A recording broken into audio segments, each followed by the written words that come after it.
Quaid Azam, Part 207. The Viceroy then asked Jinnah if he thought that this equipoise could be maintained if the British left India. Jinnah said that it might be very difficult. Did he then want British to stay? It is one of those rare occasions when Jinnah was left speechless. Later, the Viceroy, as a record of this conversation, wrote as follows to Lord Zetland, Secretary of State. He, Jinnah, admitted with some reluctance that it looked very much as though that was the position which was getting to emerge. But he added that many were losing faith in us, the British.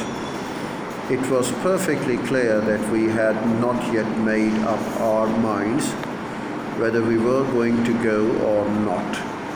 And the only possible course for the Muslims to make in these circumstances was to continue to abuse us as loudly as possible in public, partly because we were so clumsy in our handling of the situation, and partly because the Muslims must show the public that they were as good nationalists as the good Indians as any other community, as good nationalists and as good Indians as any other community. Behind the scenes, they might adopt a more cooperative attitude, so long, that is, we did not intend to clear out. My goodness. Good for just one to find such passages.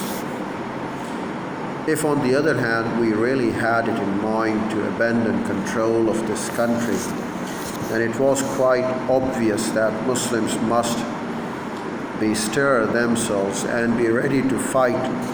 And he felt quite sure that in doing so, they could also look for the help of Congress. So much for the British equipoise.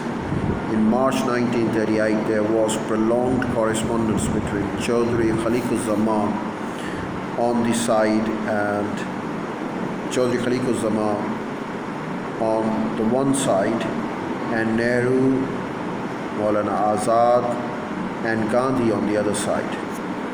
This led Khaliquz-Zaman to remark, "It was a curious situation that when I had run after them begging to avoid a crisis, they had not listened, and now they were thinking of reopening the same sad chapter again, which had in the meanwhile become much more complex and difficult of solution."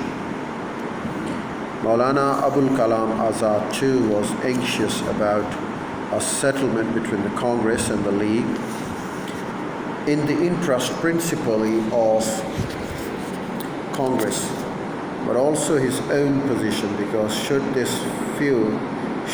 fight with the League continue, his own position in the community would become anomalous. At this stage, Subhas Bose, who in 1938 was the president of the Congress, now tried his hand at settling the communal question.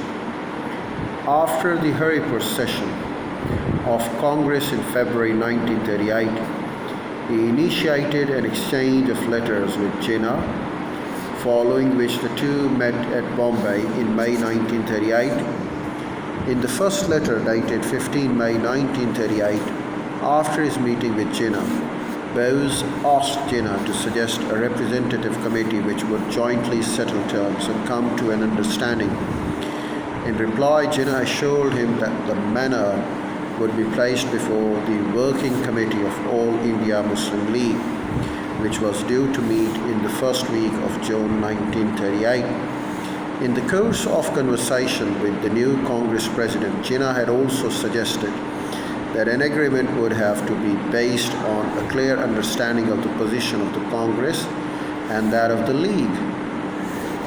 He, Jinnah, then proposed that their conversation should proceed on the lines that the All India Muslim League, as the authoritative and representative organizations of India Muslims, and the Congress as authoritative organization of the solid body of Hindu opinion,